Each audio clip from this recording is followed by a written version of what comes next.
दोस्तों, इस वर्ष की जो होली है बेहद ही खास और बेहद ही सुंदर है। क्यों बेहद खास और सुंदर है, इसके पीछे मैं कारण बता दूं। होली की अग्नि में यह तीन चीज भूलकर भी कभी मत डालना। इससे उल्टा आप पर गरीबी आ सकती है, घर में कंगाली आ सकती है। होली के दिन ऐसी पूजा कभी ना करें, क्योंकि दोस्तों 24 मार्च को होली का दहन और 25 मार्च को रंग उत्सव मनाएंगे। और इस वर्ष बहुत बड़ा चंद्र ग्रहण है, और भैया जब चंद्र ग्रहण लगता है तो होली का प्रभाव और भी बढ़ जाता है। जो लोग साधक हैं, जैसे कि तंत्र क्रिया जानते हैं, जो लोग जैसे मंत्र सिद्ध करना चाहते हैं, या फिर जो लोग जैसे कि आध्यात्मिक क्षेत्र से जुड़े हैं, उनके लिए चंद्र ग्रहण बहुत ही ज्यादा इस वर्ष शुभ रहेंगे। कैसे शुभ रहेंगे वह हम आपको बताएंगे 2024 में। तो होली के दिन दोस्तों चंद्र ग्रहण है, और चंद्र ग्रहण के समय अगर कोई भी क्रिया करते हैं, कोई भी उपाय को अपनाते हैं, या फिर कोई भी जो क्रिया होती है उसे अगर आप अपने जीवन में फॉलो करते हैं तो आपको जरूर लाभ मिलेंगे। चाहे धन आकर्षित करने के लिए, चाहे कोई भी दौलत शोहरत पाने के लिए, यह होली बहुत ही खास होने वाली है दोस्तों। हिंदू पंचांग के अनुसार फाल्गुन पूर्णिमा को होलिका दहन और इसके अगले दिन होली मनाई जाती है। इस साल फाल्गुन पूर्णिमा तिथि 24 मार्च को सुबह 9:54 से शुरू होगी। वहीं इस तिथि का समापन अगले दिन यानी 25 मार्च को दोपहर 12:29 पर समापन होगा। होलिका दहन कब होगा? 24 मार्च को होलिका दहन है। इस दिन होलिका दहन के लिए शुभ मुहूर्त देर रात 11:13 से लेकर 12:27 तक है। ऐसे में होलिका दहन के लिए आपको कुल 1 घंटा 14 मिनट का समय मिलेगा। कब है होली और रंग कब खेला जाएगा? रंग वाली होली कब खेली जाएगी? देखिए, होलिका दहन के अगले दिन होली मनाई जाती है, इसलिए इस साल 25 मार्च को होली है। इस दिन देश भर में धूमधाम से रंगों वाली होली मनाई जाएगी। लेकिन याद रहे, इस दिन ग्रहण भी पड़ रहा है दोस्तों। होली पर ग्रहण का साया। हिंदू पंचांग के अनुसार होली का त्योहार हर वर्ष फाल्गुन मास की पूर्णिमा तिथि की रात में आरंभ होता है। इस दौरान होली का दहन किया जाता है और उसके अगले दिन रंगों से होली खेली जाती है। इस वर्ष 24 मार्च को होली का दहन किया जाएगा और 25 मार्च को होली खेली जाएगी। होली के ही दिन यानी 25 मार्च को साल का पहला चंद्र ग्रहण लग रहा है, जो भारतीय समय अनुसार सुबह 10:02 से शुरू होगा और दोपहर 3:02 पर समाप्त होगा। हालांकि उपछाया होने की वजह से यह ग्रहण भारत में दिखाई नहीं देगा, इस कारण यहां सूतक काल मान्य नहीं होगा। अब जब सूतक काल मान्य नहीं होगा तो दिल खोलकर होली मनाएं। आप कोई भी कार्य कर सकते हैं। भारत में इस चंद्र ग्रहण का कोई भी फर्क नहीं पड़ेगा। होली जमकर मनाएं। जय श्री राम। भगवान का नाम लेकर होली खेले, आपके ऊपर कभी ग्रहण नहीं लगेगा। राम के नाम से ही ग्रहण शुभ परिणाम देने लगता है, शुभ फल देने लगता है। होली पर आपका बाल बांका भी नहीं होगा। एक बात का नोट कर लीजिए, दूर दूर तक इस चंद्र ग्रहण का भारत पर कोई असर नहीं होगा। यह ग्रहण बाहर विदेशों में लग रहा है, वो भी रात के समय, क्योंकि बाहर विदेशों में उस समय रात होगी, इसीलिए भारत में इसका कोई भी असर नहीं है। जब सूतक काल नहीं लग रहा है तो जमकर खेले होली दोस्तों। इस समय जो डर गया वह मर गया। होली का रंग इस समय आपके ऊपर जरूर होना चाहिए। होली में पूरा शरीर आपका जगमगा उठे, ऐसी होली खेलना चाहिए दोस्तों। हिंदू धर्म के अनुसार होली 24 और 25 मार्च को मनाई जाएगी। सनातन परंपरा में होली का त्योहार बुराई पर अच्छाई की जीत का प्रतीक माना गया है। होली का महापर्व खुशियों और रंगों से भी जुड़ा होता है। होली की रात को देव्य शक्तियों की रात माना जाता है। इस दिन आसुरी शक्तियों का नाश होता है और देव्य शक्तियों का उद्गम होता है। इससे दरिद्रता का नाश करने का, जीवन में चल रही परेशानियों को मिटाने का, दुख तकलीफ सारे कष्टों से छुटकारा पाने का सबसे अच्छा दिन माना जाता है। शास्त्रों में नक्षत्र विद्या में होली की रात को सिद्धि की रात कहा गया है। इस दिन नकारात्मक और सकारात्मक ऊर्जा दोनों ही बहुत सक्रिय रहती है, इसलिए लोग सदियों से इस दिन सिद्धियां हासिल करने के उपाय करते आए हैं। होली की रात में जो साधना की जाती है वह बहुत ही कारगर और फलदायी सिद्ध होती है, जो कि 100% सिद्ध हो ही जाती है। इस दिन आप किसी भी देवता की साधना को सिद्ध कर सकते हैं। आज के इस वीडियो में हम आपको बताएंगे होली पर किए जाने वाले कुछ ऐसे प्रभावशाली उपाय जिनसे आप आने वाले नए हिंदू वर्ष में खुशियां ही खुशियां पाओगे। आप अपना दुख, दर्द तथा कष्टों को मिटा सकते हैं। लेकिन क्या आप जानते हैं, होली पर यह 3 चीजें कभी नहीं चढ़ाना चाहिए। इससे उल्टा आप बर्बाद हो सकते हैं। वीडियो का अंत तक जरूर देखना दोस्तों। आगे बढ़ने से पहले कमेंट बॉक्स में जरूर लिखें जय माता दी और हमारे चैनल स्माइल फैमिलीज को सब्सक्राइब करके इस बेल आइकॉन को जरूर दबाएं दोस्तों। शास्त्रों के अनुसार माना जाता है कि होलिका दहन पर होली की अग्नि में टूटा हुआ गन्ना नहीं अर्पित करना चाहिए, ना ही खराब गन्ना अर्पित करना चाहिए। इससे उल्टा आप पर होली मैया का श्राप लग सकता है।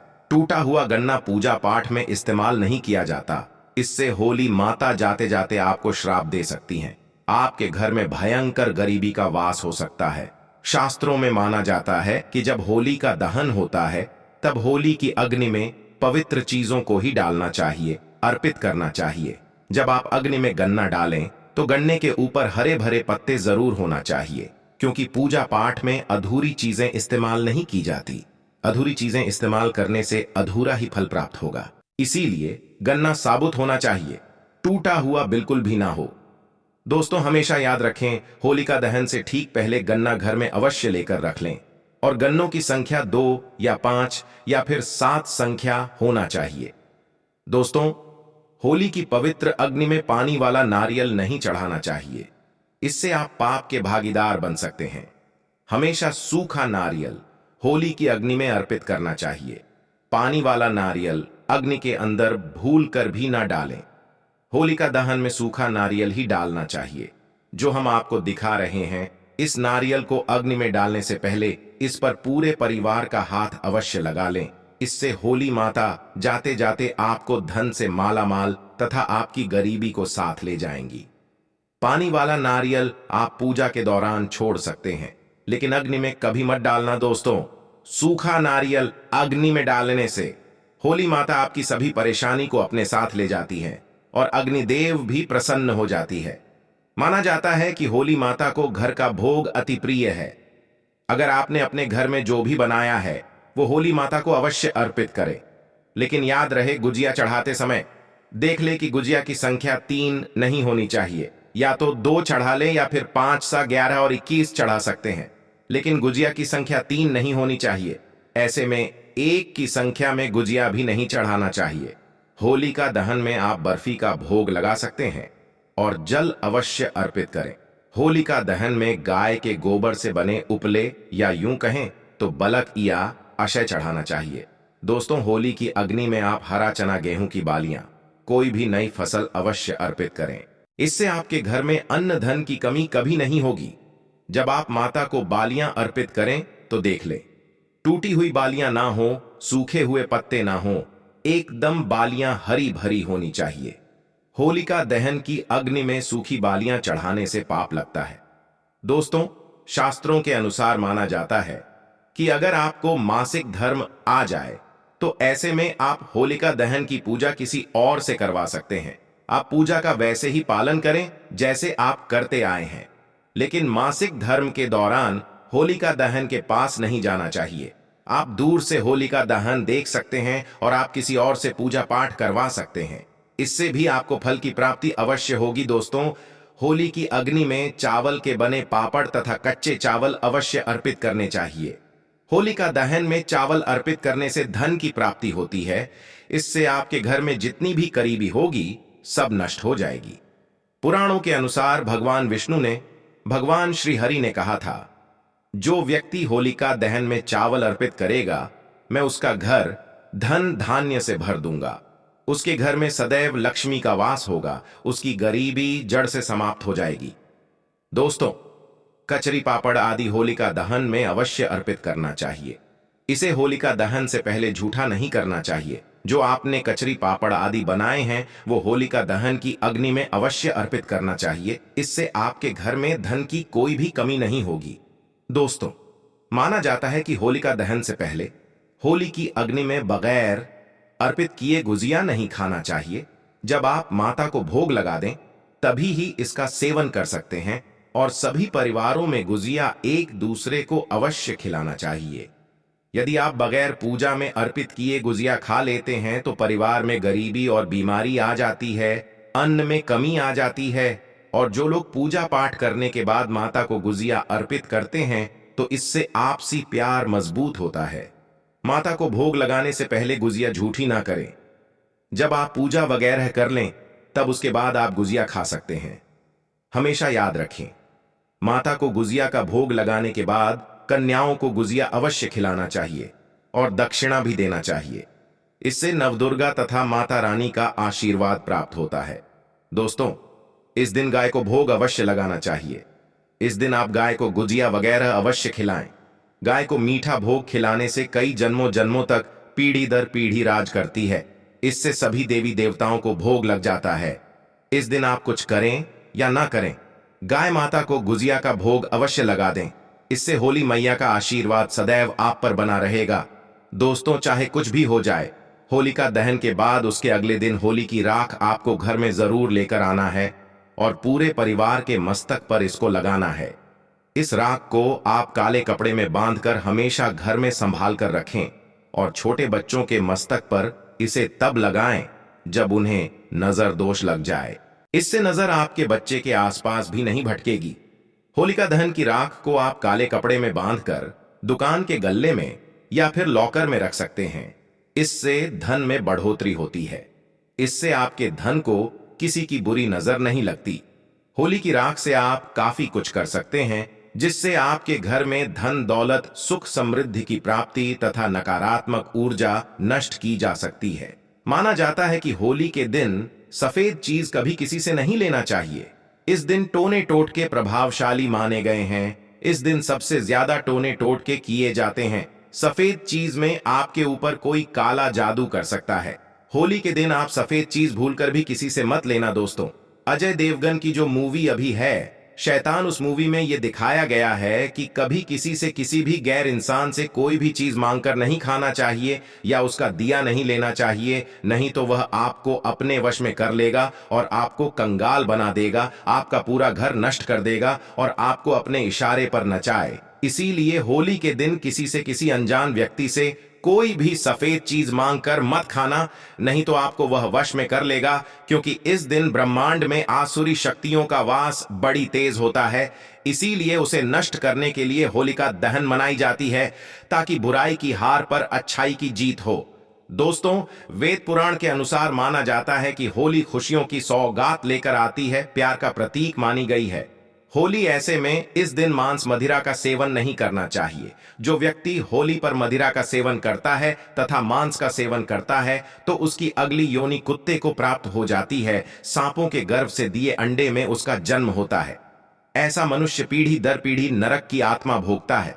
शास्त्रों के अनुसार माना जाता है कि भगवान कृष्ण को होली का पर्व अति प्रिय है। इसलिए कोई भी ऐसा कार्य नहीं करना चाहिए जिससे भगवान कृष्ण क्रोधित हो जाए। होली पर गाली नहीं देना चाहिए। कई लोग होली पर इतनी गंदी गंदी गालियां देते हैं कि कहते हुए शर्म आ जाती है। जो लोग होली पर शराब पीते हैं, गंदी गालियां देते हैं, ऐसे व्यक्तियों को नर्क में घोर पाप भुगतना पड़ता है। सड़गल कर उसकी मृत्यु होती है। स्त्री का अपमान नहीं करना चाहिए। इस समय बिस्तर छोड़ देना चाहिए। होली के दिन ज्यादा सोना नहीं चाहिए। होली के दिन पवित्र पर्व पर सहवास नहीं करना चाहिए। इस दिन स्त्री से दूर रहे। कई लोग ऐसे हैं जो होली पर स्त्री के वस्त्र फाड़ देते हैं और गंदा काम करने लगते हैं। शास्त्रों के अनुसार माना जाता है कि साक्षात वृंदावन में, हर कण में, भारतवर्ष में राधा रानी साक्षात प्रमाण सहित होली खेलने आती है। राधा कृष्ण होली खेलते हैं। इस पवित्र त्योहार को, इस पवित्र लम्हे को अपवित्र न करें। अगर आपको स्वर्ग में जाना है तो होली स्वर्ग की तरह ही खेलें। होली बहुत ही पवित्र और शुभकारी, मंगलकारी पर्व मानी जाती है। दुश्मनी कम करती है, होली प्यार को बढ़ाती है। होली उसे आप वित्र ना करें। कई हजारों वर्षों के बाद हमें होली प्राप्त हुई है, जिसमें दुखों का नाश होता है, गरीबी का नाश होता है। होली को आप वित्र और गंदा मैला ना करें। इससे भगवान कृष्ण भी रोते हैं। जब कृष्ण रोते हैं तब धरती पर प्रलय आई है। इसीलिए उन्हें प्रसन्न रखें। इसी में ही मानव जाति की भलाई है। भगवान जब प्रसन्न होते हैं आपके द्वारा सुखमय होली खेलने पर, तब वर्षा होती है, खुशियां आती हैं। अन्न धन की देश को कमी नहीं होती। देश भूखा नहीं सोता। इसलिए सुख पूर्वक होली खेलें। प्राणों के अनुसार माना जाता है कि इस दिन होली अवश्य खेलना चाहिए। होली का रंग कई नकारात्मकता को अपने आप नष्ट कर देता है। इसीलिए जो व्यक्ति सच्चे दिल से होली खेलता है उसके ऊपर होली मैया का आशीर्वाद सदैव बना रहता है। होली एक पवित्र त्योहार है। इसे आप वित्र करने वाला व्यक्ति सदियों तक कृष्ण भगवान के श्राप का भागी बना रहता है। इसीलिए होली का पर्व सच्चे दिल से तथा सच्ची श्रद्धा के साथ ही मना चाहे। दोस्तों, सच्चे दिल से कमेंट बॉक्स में लिखे जय श्री कृष्ण।